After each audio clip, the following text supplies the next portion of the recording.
Fala galera, bom dia, tudo bem?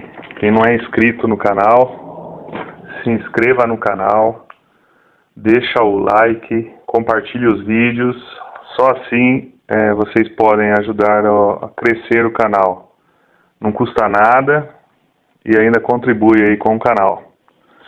Pessoal, hoje a gente vai falar do princípio da efetividade, o direito fundamental à tutela executiva. Bom, pessoal, de acordo com o princípio da efetividade, os direitos devem ser efetivados, não apenas reconhecidos. O que isso significa, gente? Então, você propõe uma ação, você ganha essa ação, né, no Poder Judiciário após os trâmites, e na sentença o juiz condena a outra parte a pagar os honorários, pagar os seus danos morais, enfim, condena a parte a te restituir de algo ou pagar alguma coisa para você, para o seu advogado. Então você vai iniciar o cumprimento de sentença, né? E tendo em vista que na primeira etapa, né, antes do cumprimento de sentença, seu direito foi reconhecido. Então, na fase subsequente, você não consegue executar. Então, o que o princípio da efetividade ele traz? Essa ponderação do Poder Judiciário atingir o objetivo, né? Fazer a justiça, né?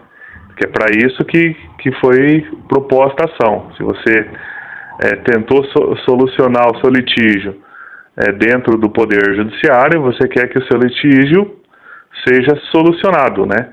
No caso de uma execução, se você está cobrando um valor devido, tá junto ao Poder Judiciário para cobrar esse valor, né? O que você quer? Você quer receber o valor. O princípio da efetividade, né? Ele traz essa possibilidade de você fazer valer o seu direito, né? O processo devido é o processo efetivo. O princípio da efetividade, ele garante o direito fundamental à tutela executiva, que consiste na exigência de um sistema completo de tutela executiva, no qual existam meios executivos capazes de proporcionar pronta e integral satisfação a qualquer direito merecedor de tutela executiva. Em poucas palavras, o direito dele encontra-se reforço lá no artigo 4º do CPC, o qual menciona o direito à atividade satisfativa, que é o direito à execução. Lá o artigo 4º ele fala que as partes têm o direito de obter prazo razoável a solução integral do mérito, incluída a atividade satisfativa. Bom, na prática, essa é a minha opinião, como profissional da área do direito, na prática, a gente não tem quase nada aqui, né? A gente não tem o prazo razoável da solução integral do mérito, geralmente demora-se muito para julgar, e a atividade satisfativa, né? Muitas vezes você entra com uma ação e, por causa de tecnicalidade processual, o seu direito material não é atingido. Você não consegue aí concluir a sua ação com êxito, né? No contexto ideal de tutela executiva, é exigível um sistema de tutela jurisdicional que proporcione a integral satisfação. Para o sistema ideal, seria necessário maior ênfase e aplicabilidade consistente em a interpretação das normas que regulamentam a tutela executiva tem de ser feita no sentido de extrair a maior efetividade possível.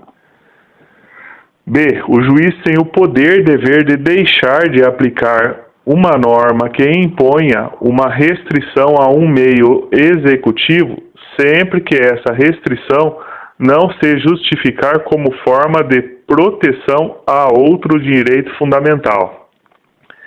E C. O juiz tem o poder-dever de adotar os meios executivos que se revelem necessários à prestação integral da tutela executiva. Bom, pessoal, esse contexto aqui, a gente está pensando aqui na parte da defesa do executado, né? Então, veja bem, tem normas que protegem aí os direitos do executado, e se tem normas que protegem os direitos do executado, né, tanto a Constituição, como norma processual civil, norma de direito civil, se tem as normas, elas têm que serem observadas e obedecidas, né? Então, não tem o porquê aí o Poder Judiciário atropelar essas normas. Então, aqui, essa letra A, B e C que eu falei aqui, ela é no sentido de proteção aí dos direitos fundamentais do executado. Então, vamos continuar aqui. Dentro da tutela executiva, conforme mencionado, se deve observar a proteção do executado. Nesse sentido, cabe destacar o direito ao contraditório e à ampla defesa e a tão famosa impenhorabilidade, dentre tantos outros direitos, né? Então, você está executando, tem que abrir espaço para a parte falar, é o direito do contraditório e ampla defesa, e a observância à impenhorabilidade, né? Tem um artigo no Código de Processo Civil específico acerca desse assunto. Então, se tem o artigo, tem que ser cumprido. A impenhorabilidade de certos bens é uma restrição ao direito fundamental à tutela executiva. Trata-se aqui da técnica processual que limita a atividade executiva.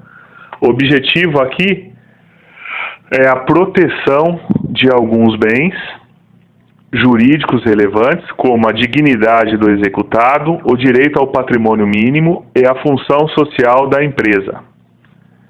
Face a essas ponderações aqui que eu falei, pessoal, eu tenho um vídeo gravado aqui no canal, ele fala da ordem de suspensão da CNH do executado. Só para resumir, para a gente está falando dos direitos do executado, né? Para a gente resumir, nesse vídeo o juiz ele menciona que o direito de ir e vir não está ligado à CNH do executado. E, em razão disso, a suspensão da mesma ela pode ser realizada, pois a CNH não tira o direito da pessoa de ir e vir, ela pode ir de outra forma, né? Ela não é um requisito fundamental do direito de ir e vir, apenas está com a habilitação suspensa. Então, aí voltando ao tema, né? A título de exemplo, aqui do princípio da efetividade, a gente pode mencionar que, vamos dar um exemplo, que o devedor, sendo proprietário de um único imóvel, né, uma mansão, então, se é uma mansão, seu imóvel é muito valioso, e que com a venda desse imóvel, ou a leilão, indo para leilão esse imóvel, poderia ser possível a quitação da dívida com apenas 30% do valor desse imóvel. Então, vamos dar um exemplo. O imóvel vale 1 milhão, vendeu o imóvel, pagou a dívida, 300 mil, ainda sobra 700 mil reais para o executado. Só que, qual é o ponto aqui? A casa ela não é impenhorável, né? Já não está lá no CPC, que se ele tem uma única casa, ela não é impenhorável. Nesse caso, gente, pelo princípio da efetividade, abre-se uma exceção, né?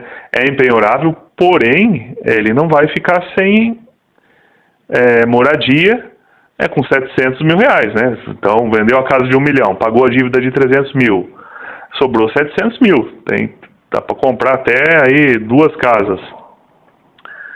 Então, aqui nesse caso, é possível que seja preservada a dignidade do executado. pois se for determinada a venda ou leilão do imóvel, não estaria o executado sem teto, mas sim iria para uma residência não tão luxuosa como antes. Então, nesse contexto, estaria preservada a dignidade do executado. Nesse mesmo conteúdo, a gente pode mencionar também que o salário ele é impenhorável, né? Também está previsto lá no CPC. No entanto, vamos supor que a pessoa ganhe R$30.000 por mês e haja uma penhora de R$1.500. É possível? É possível, né? O que vai, para quem ganha R$30.000 por mês, o que vai afetar a penhora de R$1.500? Nada.